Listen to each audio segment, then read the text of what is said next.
The ultimate tournament of everything. Welcome to this Tournament of Everything scouting report, where we take a look at just one competitor in the entire world and figure out what makes them competitive against anything else.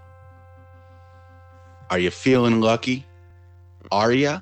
Because there's a fair chance, one out of infinity, that we might be talking about you tonight and or your favorite thing here on these scouting reports, where we just dive into one competitor before they show up to battle for their very existence here in the tournament. The victor of that round will be moving on to round two, but that's not what we're doing tonight. So Rob, why don't you tell us which randomly generated competitor we'll be taking a pre-competition glance at? Our competitor and winner today is Charles D'Ambrosio Jr., the American short story writer and essayist currently still living. Hey man, free press. There you go. Yeah, they say no press is bad press. We're going to see how that, plays out when we roll it through this knowledge press, which is the ultimate tournament of everything. It seems as though this individual was born in 1958 to his father, Charles D'Ambrosio Sr., who was a professor of finance at the University of Washington. And he had two brothers, four sisters, and they all lived in Seattle. Now, he attended Oberlin College and graduated from the Iowa Writers Workshop, where he is currently on faculty. Previously, he was on faculty at Portland State University's MFA program in creative writing, and has also been a visiting instructor at the Tin House Summer Writers Workshop and the Warren Wilson MFA program for writers. In 2005, he married writer and musician Heather Larimer, and the two divorced 3 years later. Now, D'Ambrosio is the author of two collections of short stories, the first being The Point, which was released in 1995, and the second was The Dead Fish Museum, which came out in 2006. He's also published a collection of essays called Orphans in 2005.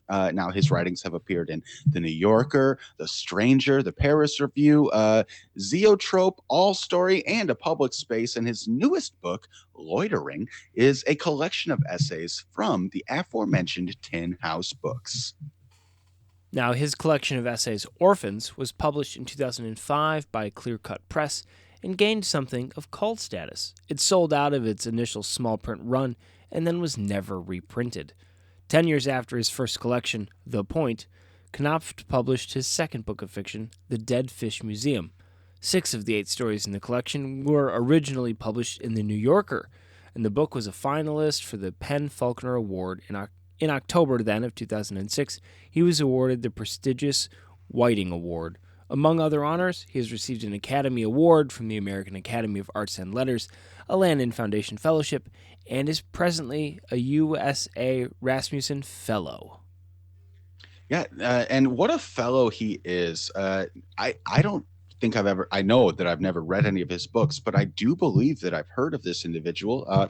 He's a significant author of the times, honored as such, including the Dead Fish Museum winning the 2007 Washington State Book Award for fiction.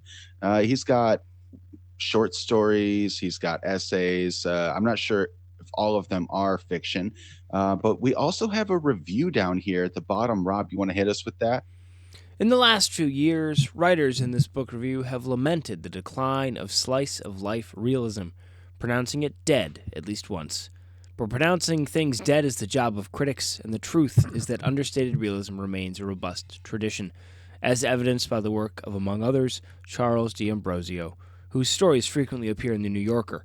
11 years after the publication of his first book, The Point, and 1 year after his book of essays, Orphans, along comes The Dead Fish Museum, which largely traverses the same Carveresque territory staked out in his debut: the charged relationships between fathers and sons, drifters and workers, and the outskirts of the American Northwest.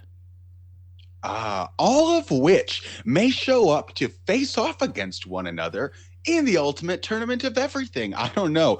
Let's see. We got fathers, sons, drifters, workers, and the outskirts of the American Northwest. Hey, it's up in the air to see who would come out victorious on that. But that is why you tune in every single day to this here ultimate tournament of everything. Tuesdays and Thursdays, you'll find those full-length competitions, and every other day of the week, we do a deep dive, a pre-game search to see who's going to be one of our favorites. Who are we going to put our chips down for when they inevitably show up? Well, I'd probably give mine to Megan O'Rourke, who wrote that lovely review we just read. So if you want to hear more of this, like he said, every day of the week you can find some of it, and every day of the week that's some other day you can find more of it. Make sure you give us a rating, tell your friends, and we'll see you next time. The ultimate tournament of everything.